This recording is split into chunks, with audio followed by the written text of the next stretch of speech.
我明白了。好，爸，三位学姐， welcome dear रॉकर्ट्स। आज हम sweet combat का अगला पार्ट देखने वाले हैं। अगर आपने पिछले एपिसोड्स नहीं देखे तो पहले उनको देख लीजिए, तभी इस सीरीज को आप समझ पाएंगे। इस सुपर और बिल्कुल अलग टाइप की सीरीज का कोई भी एपिसोड मिस मत कीजिए। पिछले एपिसोड में हमने देखा कि मिंग टैन ने ज़ेंजी कॉलेज छोड़कर जाने का फैसला कर लिया था और उसने अपनी रिक्वेस्ट मिस्टर वैंग को दे दी थी, लेकिन मिस्टर वैंग ने कहा था कि वो इस तरह कॉलेज छोड़कर नहीं जा सकता। इतना ही नहीं, कॉलेज के ट्रेडिशन के अनुसार उसे फेंग यू के अगेंस्ट बॉक्सिंग मैच खेलना ही होगा। तो अब इस एपिसोड की शुरुआत में मिस्टर वैंग बताते हैं कि इस कॉलेज के बॉक्सिंग ट्रेडिशन को हम बिल्कुल नहीं तोड़ सकते, लेकिन फिर भी तुम्हारे लिए मैं कॉलेज के प्रिंसिपल से बात करके देखता हूँ, मुझे थोड़ा टाइम दो। अब मिंग टैन कहता है कि ठीक है, आप उनसे बात करके मुझे कोई अच्छा फैसला दे दीजिए, और ये कहकर मिंग टैन चला जाता है। अब स्टेडियम में जियाओ फेंग नाम की उस लड़की को दिखाते हैं जो फेंग यू को बॉक्सिंग मैच के लिए चैलेंज करने आई थी, लेकिन जियाओमी उसको साफ कह देती है कि तुम्हारी मर्जी यहाँ नहीं चलेगी, इसलिए चुपचाप जगह को खाली कर दो। अब सुनहाओ अपना हाथ बढ़ाकर जाओमी को चैलेंज करता है। ओह ये बात है, मैं भी तैयार हूँ, ये कहकर जाओमी चैलेंज के लिए तैयार हो जाती है। अब ये देखकर बयूनो मिया से पूछता है कि अब ये दोनों बेकार में क्यों लड़ना चाहते हैं, तो मिया बताती है कि सुनहाओ ने अपना हाथ बढ़ाकर हैंड सिग्नल दिया था, और ऐसा सिग्नल देकर तुम किसी को भी चैलेंज मैच के लिए बुला सकते हो। इस तरह के चैलेंज में एज, जेंडर वगैरह की कोई पाबंदी नहीं होती। अगर रिंग के अंदर 10 लोग भी हों तो तुम उन सबको चैलेंज करके उनसे लड़ सकते हो। यही है यहाँ का ट्रेडिशन। और अब सुनहाओ ने जाओमी को चैलेंज किया है, तो इसीलिए दोनों बॉक्सिंग करेंगे। अब उसका एक्सप्रेशन सुनकर बयूनो मैच एंजॉय करने के लिए बिल्कुल तैयार हो जाता है। अब रिंग के दोनों तरफ रेफरीज आ जाते हैं, मैच शुरू होता है और दोनों में खूब लड़ाई होती है। अब जाओमी स्पोर्ट्स कॉलेज में पढ़ने की वजह से एक प्रोफेशनल की तरह सुनहाओ पर पंचेस मार रही होती है, लेकिन सुनहाओ जो एक बॉक्सिंग चैंपियन है वो आखिरकार जाओमी को पूरी तरह से लॉक कर देता है, और अब रेफरी सुनहाओ को विनर अनाउंस कर देते हैं, और गुस्से में जाओमी वहां से तुरंत चली जाती है। फिर बयूनो मिस्टर वैंग से मिलता है और आने वाले टूर्नामेंट के बारे में डिटेल्स मांगता है। मिस्टर वैंग चौंक कर पूछते हैं कि क्या तुम भी टूर्नामेंट की वजह से कॉलेज छोड़कर जाना चाहते हो? अरे नहीं सर, मुझे तो कॉलेज बहुत ही बढ़िया है, अगर आप मुझे मार मार कर यहाँ से भगाएंगे ना तो भी मैं कॉलेज छोड़कर नहीं जाऊंगा। अरे यहाँ इतनी अच्छी चीजें जो है। ओह वेरी गुड, ये हुई ना बात, चलो मैं तुमको डिटेल्स देता हूँ। उस रिंग के अंदर मैच होगा और उस मैच में कॉलेज के फ्रेशर्स यहाँ के सबसे एक्सपीरियंस फाइटर से मुकाबला करेंगे, और इसको मीडिया भी कवर करेगी। ये कॉम्पिटिशन इतना फेमस है कि ओलंपिक्स भी मार खा जाएंगे। जो ये टूर्नामेंट जीतेगा उसकी तो किस्मत खुल जाएगी, उसकी फैन फॉलोइंग लाखों करोड़ों की तादाद में होगी। अब ये सब सुनकर बयूनो का जोश तो 7वें आसमान पर पहुंच जाता है, और वो कहता है कि मैं भी टूर्नामेंट में पार्टिसिपेट करूंगा, और ये कहकर वो भाग जाता है। मिस्टर वैंग उसको वार्न करते हैं कि ये बहुत ही रिस्की गेम है, इसमें जीतने वालों से ज्यादा लोग घायल हो जाते हैं, लेकिन बयूनो वार्निंग सुनने के लिए भी नहीं रुकता। अब अगले शॉट में फेंग यू को दिखाते हैं जिसने मिंग टैन के लिए साइकिल खरीदी होती है, लेकिन इसे वो मिंग टैन को कैसे देगी? उस जैसा सेल्फ रिस्पेक्टिंग लड़का मुफ्त की चीज तो कभी नहीं लेगा, और इस तरह सोचती भी वो चल रही होती है। फिर रास्ते में एक आइसक्रीम शॉप देखकर वो अंदर जाती है। वहाँ रैबिट के भेष में एक आदमी सभी को नोटिस दे रहा होता है। 2 बच्चे उसे खेलने के बहाने उसको नीचे गिरा देते हैं, और वो बेचारा उठ नहीं पाता। इतने में फेंग यू जाकर उसकी मदद करती है। फेंग यू को अपने मामा की दी हुई गुड़िया याद आती है, और वो उससे हंसकर बातें करने लगती है। और तब हमें दिखाते हैं कि रैबिट के भेष में और कोई नहीं, अपना मिंग टैन है। मिंग टैन को तो हैरानी होती है कि ये लड़की हंसकर बातें करना भी जानती है, क्योंकि मिंग टैन उसको हमेशा गुस्से और एटीट्यूड में देखता था। लेकिन फेंग यू ये नहीं जानती कि ये मिंग टैन है, और वह खुशी खुशी उससे बातें कर रही होती है। फिर वो आइसक्रीम खरीदकर खाने लगती है, और उसके चेहरे पर इतनी खुशी देखकर मिंग टैन को लगता है कि शायद वो बाहर से एटीट्यूड और मूडी वाली है, लेकिन अंदर से उसका दिल साफ लगता है। अब अगले सीन में दिखाते हैं कि जाओमी बहुत ही दुखी होती है और अपने पापा की दुकान में आती है। उसके पापा कहते हैं, लगता है बहुत दिनों बाद किसी लड़के ने तुमको हरा दिया है, मैं उससे जरूर मिलना चाहूंगा।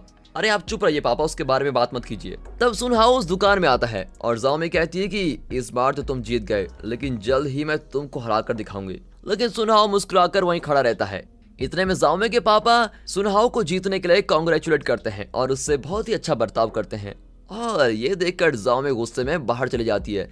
तब उसे फेंग यू का मैसेज आता है और वो फेंग यू से मिलने जाती है। फेंग यू बताती है कि मैंने मिंग टैन के लिए एक साइकिल खरीदी है, लेकिन मुझे उसको देने में जरा डर लग रहा है। तो जाओमी उसको चिढ़ाती हुई कहती है कि ओहो, बात इतनी दूर पहुंच गई है कि मैडम उसको एक्सपेंसिव साइकिल दे रही है। खैर अब खरीदी ली है तो देने में देर कैसी। ये कहकर जाओमी फेंग यू को मिंग टैन के घर लेके जाती है। वहाँ मिंग टैन मिया के साथ घर लौट रहा होता है। दरअसल मिया को मिंग टैन पर बहुत ही बड़ा क्रश है, इसलिए उसने किसी तरह पता लगा लिया कि मिंग टैन आइसक्रीम शॉप में काम करता है और वो सीधे आइसक्रीम शॉप पहुंच गई और वहां से मिंग टैन के साथ ही चली आई। तब मिंग टैन के घर के बाहर फेंग यू और ज़ॉमी को देखते हैं और उन्हें देखते ही मिया अपना क्रश का हाथ पकड़ लेती है और दोनों घर के अंदर जाने लगते हैं। इतने में ज़ॉमी उनको रोककर पूछती है कि अगर मिया घर के अंदर जा सकती है तो हम भी आ सकते हैं। इतने में मिंग टैन उन्हें रोकता है और कहता है कि सॉरी, मेरा घर बहुत छोटा है, तुम लोग अंदर कंफर्टेबल फील नहीं करोगे। ज़ॉमी कुछ कहने ही वाली होती है कि मिंग टैन का भाई और उसकी बहन वहां पर आ जाते हैं। मिंग टैन का भाई फेंग यू की बॉक्सिंग का बहुत ही बड़ा फैन है, इसलिए वो बहुत ही खुश होता है कि चलो आखिरकार मैं फेंग यू से मिल गया। फिर वो दोनों बच्चे फेंग यू की बहुत ही खातिरदारी करते हैं और मिंग टैन का घर देखकर फेंग यू को उसकी सिचुएशन समझ में आ जाती है और वो अपने आलीशान घर से उसके घर को कंपेयर करती है। फिर मिंग टैन के लिए बहुत ही दुखी होती है कि ये कैसी कंडीशन में जी रहा है और उसकी इस फीलिंग को मिंग टैन भी नोटिस कर लेता है। मिंग टैन का भाई धीरे धीरे फेंग यू के पास आता है और कहता है कि मैंने टीवी पर आपकी सारी बॉक्सिंग मैचेस देखी हैं, आप बहुत ही अच्छा बॉक्सिंग करती है। इस तरह वो तारीफ पे तारीफ कर रहा होता है और ये देखकर मिया जलने लगती है और कहती है कि टीवी पर तो मैं भी आ चुकी हूँ, क्या तुमने मुझको नहीं देखा? इस पर दोनों बच्चे कहते हैं कि दीदी हमने तो आपको टीवी पर कभी भी नहीं देखा, आप कहाँ आती हो? और ये सुनकर मिया की नाक थोड़ी कट ही जाती है। फिर सब मिलकर कार्ड्स खेलते हैं, लेकिन फेंग यू कार्ड्स खेलना नहीं जानती और वो हर गेम में हार रही होती है। मिंग टैन किचन से ये सब देखकर बड़ा ही हंस रहा होता है। फिर कुछ देर बाद मिंग टैन का भाई फिर फेंग यू से पूछता है, आप इतना अच्छा फाइट कर लेती हैं, क्या आपको डर नहीं लगता? तब लड़कियां कहती है कि आखिर हम ज़ेंगजी स्पोर्ट्स कॉलेज में जो पढ़ती हैं वहाँ डर किस बात की, वहाँ के सारे स्टूडेंट्स बहुत ही स्ट्रांग और ब्रेव होते हैं। इस तरह वे खुद ही अपनी तारीफ कर रही होती है कि एक कॉकरोच वहां पर आ जाता है। फिर क्या तीनों उसको देखकर डर जाती हैं और यहाँ भागने लगती है। अब दोनों बच्चे हंसते हैं कि बॉक्सिंग चैंपियन होकर ये लोग कॉकरोच से डर गए, वाह। फेंग यू तो डर के मारे मिंग टैन के ऊपर ही चढ़ जाती है। अब तो मिया जलकर राख हो रही होती है कि ये उसको क्यों पकड़ रही है और मिंग टैन पर चिल्लाती है। इतने में मिंग टैन का भाई एक बोतल में कॉकरोच को पकड़ लेता है और मिंग टैन फेंग यू को नीचे उतारता है और अब उल्टा फेंग यू मिंग टैन से पूछती है कि तुमने मुझको क्यों छुआ? अरे मेरी माँ, मैंने कहाँ पकड़ा, तुम खुद ही उछलकर मेरे पास आ गई थी। और इसके बाद वे सब उस छोटे से घर में खेलते हैं और बहुत ही इंजॉय करते हैं, लेकिन आखिर में सबको अपने घर जाना पड़ता है। फेंग यू अकेले में मिंग टैन से कहती है कि उस दिन उन बुलीज की वजह से तुम्हारी साइकिल टूट गई थी, इसलिए हम तुम्हारे लिए ये नई साइकिल लेकर आए हैं। मिंग टैन साइकिल को देखकर कहता है कि ये बहुत ही महंगी लगती है, मुझको नहीं चाहिए। लेकिन फेंग यू कहती है कि तुमने मेरे साथ बॉक्सिंग करने से इनकार क्यों किया? मैंने ही तो तुम्हें अपोनेंट चुना था। दरअसल इस कॉलेज में कोई मेरा अपोनेंट नहीं बनना चाहता और जो मुझसे मुकाबला करेगा उसे इस कॉलेज में बहुत ही रिस्पेक्ट मिलेगी, सारा कॉलेज उसे सर पर उठा लेगा। मैं चाहती हूँ कि सब तुमको रिस्पेक्ट करें, इसलिए मैंने तुम्हारा नाम दिया था। लेकिन मिंग टैन कुछ देर सोचता है और कहता है कि ये फाइटिंग वगैरह मुझसे नहीं होगी और इस पर फेंग यू नाराज हो जाती है। फिर वो दोनों बच्चों को बाय कहकर अपने फ्रेंड्स के साथ वहां से चली जाती है। यहाँ मिंग टैन उस साइकिल को छूकर देखता है और तब हमको एक फ्लैशबैक दिखाया जाता है।